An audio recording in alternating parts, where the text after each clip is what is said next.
Servus beieinander, wir sind von Viva la Movilusion und es hört heute unseren Podcast zu dem Film City of God von 2002. Mit dabei ist heute der Corby. Servus. Wir erklären euch jetzt einmal kurz, um was bei dem Film eigentlich geht. Und zwar verfolgen wir in dem Film die Hauptfigur an Buscapé, der versucht aus diesem Moloch aus Gewalt und Armut rauszukommen und verfolgt seinen Traum, dass er professioneller Fotograf werden kann. Nebenbei erleben wir auch den Aufstieg von Löckchen zum großen Locke, dem Boss, der in sehr jungen Jahren da schon seine Lust am Töten findet und sich darin zum großen Gangsterboss aufarbeitet, der nach Lust und Laune eben mordet und vergewaltigt und macht wieder das Mech. Du siehst trotz der ganzen Gewalt in dem Film aber, dass die Kinder und Jugendlichen einfach nur versuchen, auch irgendwie aus diesem Loch rauszukommen und Träume haben, wie sie wegkommen davon. Und vor allem auch, dass die ganze Gewalt, die in der Stadt Gottes da vonstatten geht, langsam zum normalen Leben für die ganzen Leute wird. Genau, und das eben bei den ganz Kleinen schon anfängt und sie, ja gut, recht viel älter werden es dann teilweise auch gar nicht aufgrund dieser ganzen Missachtung von Leben in der Gegend. Du hast wenige Ausnahmen wie diesen Buscapé, der sich da eben versucht dagegen zu stellen und nicht in diesen Sumpf mit eingezogen zu werden, sondern wirklich ein normales Leben verfolgt und versucht Chancen zu ergattern, wie er da rauskommt. Das Ganze gipfelt in einem Bandenkrieg und ja, das ist dann auch schon so das Ende von der Geschichte, weil es wird einfach dann von neuen Banden übernommen, die Gewalt, und sie geht weiter. Corby, wie schaut's aus? Was sagst du zu dem Film? Ja, also ich finde, es ist einer der allercoolsten Filme, wenn es um das ganze Thema geht, wie die Gewalt in Brasilien so in die 60er, 70er da ausgebrochen ist, wie das abgelaufen ist mit den eigentlich armen Familien und Obdachlosen, die halt dann ausgesiedelt werden in so eine neue Stadt, wo es halt dann schon, wie es du schon sagst, Leute gibt, die halt dann da raus wollen, die zur Schule gehen wollen, die normale Arbeit machen wollen, aber halt dann auch einfach diese Banden, die halt dann auch immer größer und mächtiger werden und halt dann auch das Ganze irgendwann so schlimm werden lassen, dass das Ganze ausartet. Aber im Endeffekt geht's ja, wenn man es unterm Strich nimmt, um die wunderbare Geschichte eines Fotografs. Genau, ja, stimmt. Das hast du gut erkannt, Corby, dass es sich um einen Fotografen handelt. Und wo ist dir das aufgefallen? Vielleicht an der Kamera? Ja, an der Kamera. Zwischen den ganzen Waffen und Drogen kommt ab und zu einmal eine Kamera vor und zeigt dann auch, wie er eigentlich zu der Kamera kommt, wie er drauf kommt, dass er überhaupt Fotograf werden will. Und das Ganze könnte eigentlich auch in der heutigen Zeit in irgendeiner Großstadt vonstatten gehen, halt vielleicht nur mit weniger Gewalt. Meinst du? Weiß nicht. Also ich bin jetzt kein Fotograf, ich weiß auch nicht, wie die Fotografen lernen mittlerweile vonstatten gehen, aber wahrscheinlich nicht so. Nein, ich glaube auch nicht. Der Regisseur Fernando Meirelles, ich hoffe, ich sage den Namen richtig, weil mein Portugiesisch ist relativ durchwachsen, muss ich sagen. Ansonsten soll er sich bitte melden und sich beschweren. Ja, genau, er kann sich ja gern beschweren, dass ich ihn richtig ausgesprochen habe, dann soll er es mal lernen. Auf alle Fälle, der Typ sagt, er ist eigentlich kein Fan von Gewaltdarstellungen in Filmen, hat aber meiner Meinung nach in dem Film vor allem gezeigt, dass er trotzdem ein Händchen dafür hat, Gewalt krass darzustellen, weil durch die Art und Weise, wie gefilmt wird, diese ziemlich unruhige Kamera, die ständig ziemlich hektisch rumwackelt und immer voll draufhält, wirkt der Film richtig roh. Es werden Kinder hingerichtet, es gibt Vergewaltigungen. Ich finde, für einen, der sagt, Gewaltfilme sind nicht unbedingt seins, hat er doch ein gutes Äugchen, wie man die darstellt. Ja, auf jeden Fall. Beziehungsweise vielleicht hat mir einfach keiner gesagt, was so Tabuthemen sind für so manchen Blockbuster-Film. Ja, wobei es ist kein Blockbuster, es ist... Genau, das wollte ich gerade sagen, wir bewegen uns da, glaube ich, nicht stark im Blockbuster-Milieu. Die Machart von dem Film finde ich sehr erwähnenswert. Er hat ja ich weiß nicht wie viel, aber relativ wenig professionelle Schauspieler gecastet und den Hauptcast hat er an die Kinder aus diesen Slums vergeben. Das sind so ungefähr 2000 Leute zu dem Casting eingeladen worden und 200 davor hat er dann gecastet. Die haben dann über ein paar Monate Theater-Schauspielkurs gekriegt mit dem Hauptaugenmerk auf Improvisation. Die haben dann auch keine Drehbücher lesen dürfen, sondern sind nur so emotional und körperlich auf die nächsten Szenen vorbereitet worden und haben das dann hauptsächlich improvisiert, was da drinnen passiert, was für mich zumindest manche der komisch wirkenden Dialoge erklärt, aber ansonsten einen sehr großen Anteil an eben dieser rohen Gewaltdarstellung und an dieser Ehrlichkeit, sage ich jetzt mal, in den Szenen ausmacht. Also ich finde eigentlich schon, dass das ziemlich authentisch rüberkommt. Wahrscheinlich ist das halt mitunter ein Grund. Ja, es sind ein paar Dialoge dabei, wo man halt vielleicht sich denkt, okay, das bräuchte man jetzt nicht. Aber ansonsten, der Film, das kann genauso gut irgendwie eine richtig gute Doku sein, wo es halt zufällig immer wieder diese Handlungsstränge eingefangen haben. Ja. Also dazu muss man halt auch wirklich sagen, der Film kommt zu keinem Zeitpunkt irgendwie so rüber, als würde jetzt künstlich irgendwas erzeugen, damit der Film spannender wird. Das Ganze, was wir wahrscheinlich jetzt auch noch gar nicht erwähnt haben, ist, es basiert auch auf der realen Welt. Genau.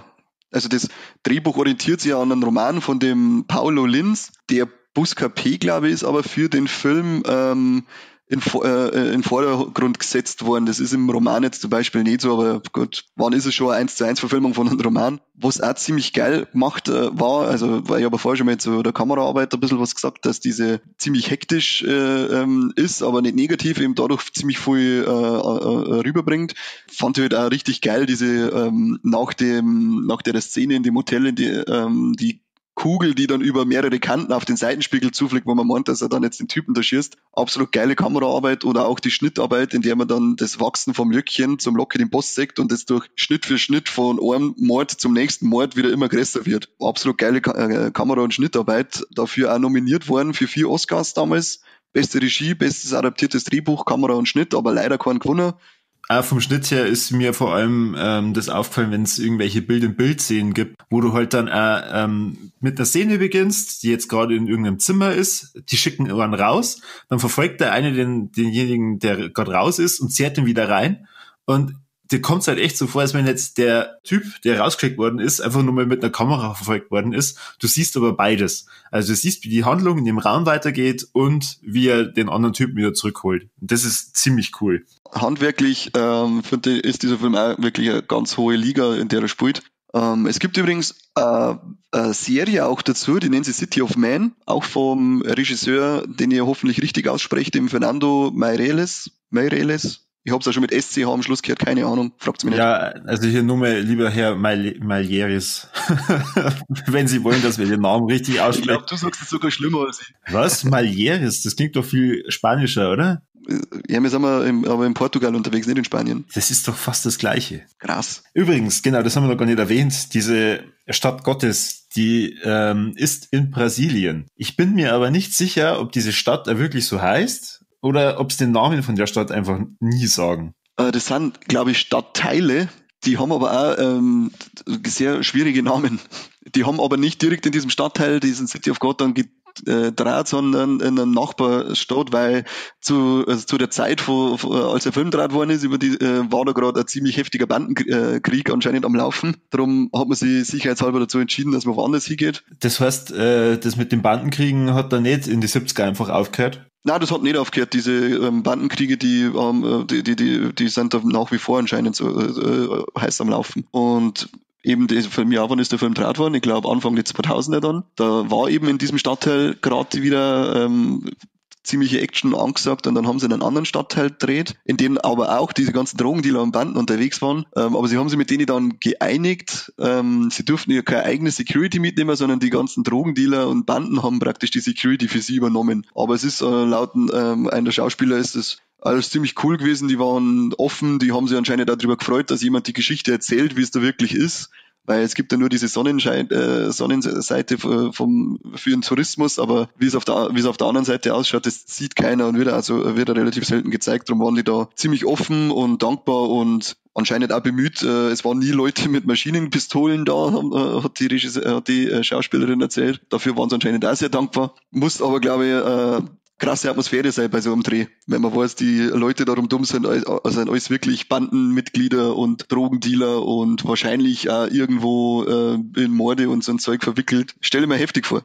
Auf jeden Fall. Aber umso authentischer wird's halt dann auch für den ganzen Film. Genau, das ist eben auch durch dieses Casting von den Kindern aus den Slums krass rübergekommen, diese Authentizität. Was ich gelesen habe, einige davon haben dann wirklich ein bisschen so die Schauspielschiene einschlagen können und sind da geblieben, aber einige sind auch einfach wieder zurück in dieses Banden- und Gangleben. Das letzte Mal, wo ich den Film gesehen habe, da ist mir eigentlich durch den ganzen Filmaufbau auch der Gedanke gekommen, dass das Ganze als Miniserie bestimmt auch ziemlich geil werden würde.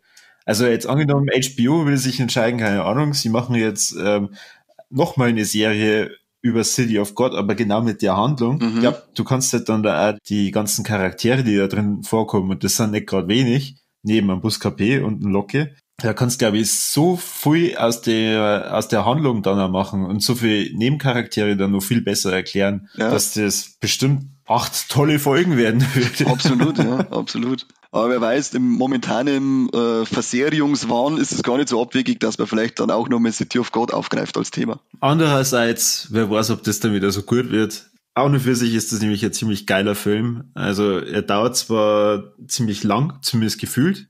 2 Stunden, ja. Aber es ist nie irgendwann der Moment da, wo man sich denkt, oh, jetzt zückt es sich aber langsam. Jetzt darf man langsam mal zum Punkt kommen und irgendwann von die Hauptcharaktere erschießen.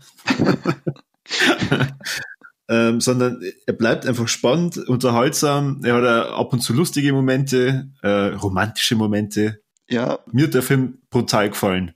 Was sagst du denn selber zu dem Film? Absolut, also ich habe ihn jetzt die Woche erst zum ersten Mal gesehen und für mich ein absolut grandioser Film, der eben, wie du jetzt schon gesagt hast, zwischen der ganzen Gewalt und dem ganzen Elend dann wieder so schöne Szenen dabei hat, in der es halt dann auch um Freundschaft, Liebe und Romantik geht, die das Ganze ein bisschen aufhellen und ein bisschen Licht in die ganze Finsternis einbringen, wie man es so schön sagt. Aber ansonsten eine glatte Empfehlung, wer den Film noch nicht gesehen hat, sollte ihn auf alle Fälle anschauen, der ist nämlich Weltklasse. Und eine kleine Anekdote, wer auf Filmfehler steht und die gern sucht, bei 1 Stunde 53 Minuten und circa 30 Sekunden gibt's eine Kamerafahrt über die Leichen der finalen Schießerei und einer der Jungs hat in dem Moment, in dem er ins Battle kommt, ist ihm aufgefallen, dass er seinen Finger vielleicht auf den Boden hinlegen sollte. Sagt man noch schön. Wow. Allein wegen dem Filmfehler werde ich mir den Film heute nochmal anschauen. Aber hallo.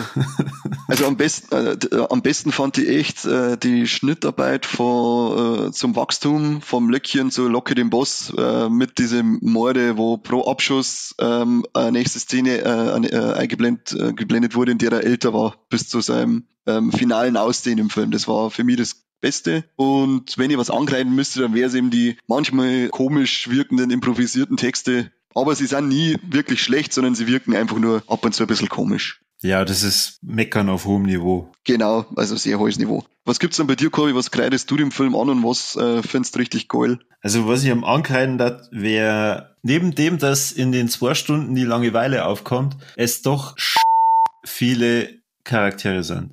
Also es sind einfach zu viele Charaktere, dass du dir wirklich jeden merken kannst. Was ich aber einfach geil finde an der ganzen Geschichte, ist der Aufbau. Es ist so aufgebaut, als wenn es Kapitel sind. Du weißt genau, in welchem Jahr befinden wir uns jetzt. Es wird so ein bisschen angeteasert, was als nächstes passiert, aber passiert das wirklich?